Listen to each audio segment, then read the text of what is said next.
The first time a WCK warrior saw a human sit at the back of the transport, he assumed it was out of fear.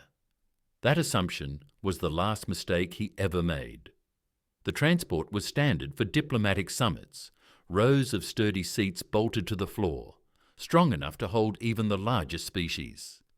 The Ver, towering reptilian warlords, were seated up front, their hulking frames shifting impatiently. Behind them sat the Gari, whose thick-shelled carapaces scraped against the interior with every movement. A few Zola, sinewy and tall, with too many joints, claimed the midsection, chattering in their sharp, clicking speech. The humans, as always, were in the very back, slouched as if they didn't have a care in the universe. Garval, a veteran of 100 wars, was annoyed. No, he was insulted. Humanity had only been part of the galactic concord for a few decades, and yet they acted as if they knew something the older species didn't. Always in the back, always watching, always so frustratingly casual. It reeked of weakness. He turned his head slightly, his crimson eyes narrowing. Is it cowardice that keeps you there, human? Sergeant Nolan, the human in question, exhaled through his nose. Just habit, he said, offering no further explanation. Garval curled his lip. I have seen prey act as you do, keeping to the edges, avoiding the strong. He flexed his claws against his seat's metal armrest. But you are supposed to be warriors, are you not? Nolan smirked. You don't seem to know much about us. The Zola near the centre hissed amusement. The Drari, who had little patience for words, merely watched. Garval's jaw clenched, but before he could respond, the transport jolted to a stop. The doors at the front hissed open, revealing the dark expanse of the docking bay. The summit was to take place on neutral ground, an orbital station positioned at the centre of known space, meant for peacekeeping. But something was wrong.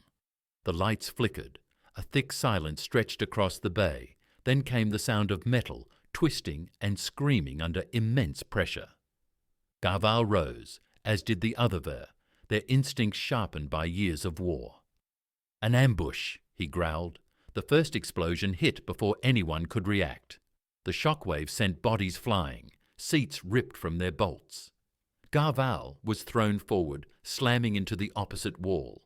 He barely had time to register the pain before a second explosion rocked the transport. The Ver scrambled to recover, but the assault was relentless.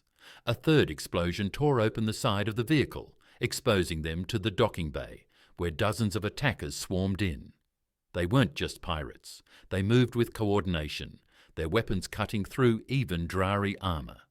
Plasma fire filled the air, and the Ver, though built for war, were caught off guard.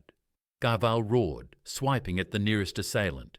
His claws met flesh, tearing through the attacker's suit. But there were too many. He turned, expecting to see the humans cowering in the back. But what he saw instead made his breath catch. Nolan wasn't there anymore. Neither were his men. Then the lights failed entirely. In the darkness, there was movement. A shadow, quick and fluid. A sound like a blade cutting through air. A strangled cry. Another. Then silence. A dim emergency. Glow bathed the bay in red. The attackers were gone. No, there they were, sprawled across the floor, motionless. Their bodies were still, their weapons untouched. Garval's heart pounded. His warriors stood stunned, scanning the battlefield. And then he saw them. At the edge of the bay, near the back, just beyond the carnage. The humans. Nolan and his men were standing there, untouched, as if the chaos had never reached them. Their weapons were still holstered. Their uniforms had not a scratch. They looked at the remaining warriors with an expression Garval had never seen before. Something far worse than fear. Recognition. Garval forced himself to move, to speak, to demand an answer. But the humans were already walking, stepping over bodies without so much as a glance. Not a single one of them had drawn a weapon, yet the attackers lay motionless, their assault crushed before it had even begun. The remaining warriors, the Varrock, the Drari, and the Soth, slowly gathered themselves. Some took hesitant steps forward, weapons at the ready, but none dared approach the humans. They had all seen what had just happened. No one could explain it. The air still smelled of scorched metal and ozone from the plasma fire, yet the men at the back were untouched. Garval's throat rumbled with unease. "What did you do?" Nolan finally stopped. He turned, looking at the Ver with an expression that sent a chill down Garval's spine. "We sat in the back." It wasn't an answer, but at the same time, it was. The humans had moved only when the chaos reached its peak, and by then it had already been over. No warning, no grand show of force, just a cold, efficient erasure of every single threat in the room. The silence in the docking bay stretched, but there was no time to dwell. From the corridor beyond the wreckage, alarms blared and heavy boots pounded against the metal floor. More hostiles were inbound. The Varrock, Drari, and Soth warriors gathered their weapons, bracing for another attack. This time, though, they weren't so certain of their standing. They had spent their lives believing they were the strongest the galaxy had to offer. Yet just minutes ago, the humans had revealed something none of them could deny, an understanding of battle that none of them could grasp. The entrance to the docking bay burst open, and a new wave of assailants stormed in. These weren't simple pirates or mercenaries. Their weapons were heavier, their movements sharper, their tactics honed. A squad of 5 human soldiers stepped forward. Nolan didn't even give an order. His men just moved, seamlessly, without hesitation. They advanced without taking cover, without fear, as if they already knew the fight was decided before it began. The first shots rang out, and the humans reacted faster than any species Garval had ever seen. One of them sidestepped an incoming blast with the smallest shift of his stance, returning fire in a single, unhurried motion. Another moved through the chaos like a phantom, closing the distance before his target even realized what was happening. The other warriors barely had time to react. The VCK fought like beasts, claws and plasma blades carving through the enemy. The Drari relied on brute force, their thick armor absorbing blows that would have killed lesser beings. The Soth were fast, striking at vulnerable points with surgical precision, but none of them were like the humans. The fight was over in minutes. When the last enemy fell, Garval turned his gaze to Nolan once more. The human was already walking toward the far end of the docking bay, barely acknowledging the carnage. "You knew," Garval growled, striding after him. "You knew they were coming." Nolan shrugged. "Of course we knew." The Ver bared his fangs. "Then why did you wait?" Nolan finally stopped, giving Garval a long look. "Because we don't fight fair. We don't fight for honor, or dominance, or any of that nonsense your kind cares about." His voice was calm, but there was something behind it. Something Garval couldn't define. "We fight to win." There was nothing more to say. The group pressed forward, leaving the docking bay behind. More enemies waited, but the outcome had already been decided. The humans walked at the back of the formation, just as they had in the transport. And for the first time, Garval understood why. The corridors of the orbital station stretched before them, dimly lit and filled with the echoes of distant combat. The remaining warriors of the VCK, Drari, and Zola advanced cautiously, their weapons ready, but their confidence shaken. The humans followed at the rear as always, silent, watchful. Garval had fought countless battles, but now, with each step, he found himself more focused on the men behind him than the enemy ahead. They had revealed something unsettling, something he had never considered possible, and that unknown gnawed at him more than any enemy ever had. They pressed forward, dispatching smaller resistance groups with brutal efficiency. The humans never took the lead. They never rushed. They let the others engage first, stepping in only when the fight became too difficult. Every time they did, the battle ended instantly. As they neared the station's control centre, the enemy prepared their final stand. Heavy gun emplacements lined the walls, automatic turrets locked onto their position. A squad of elite enforcers took defensive positions. This would be the hardest fight yet.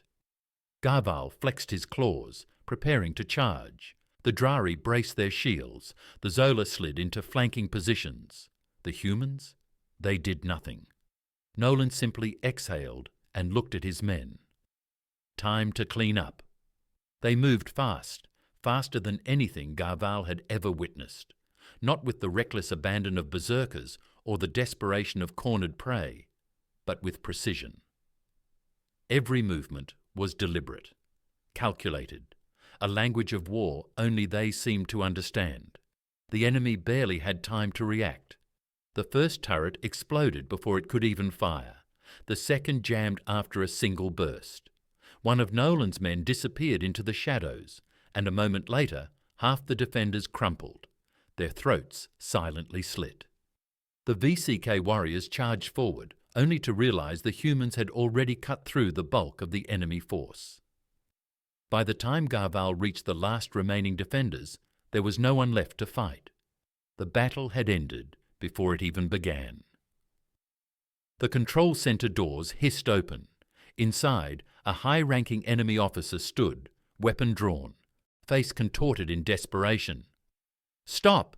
the officer shouted. "You don't understand." Nolan raised a single hand. The officer hesitated. Too late. Nolan said, "You lost."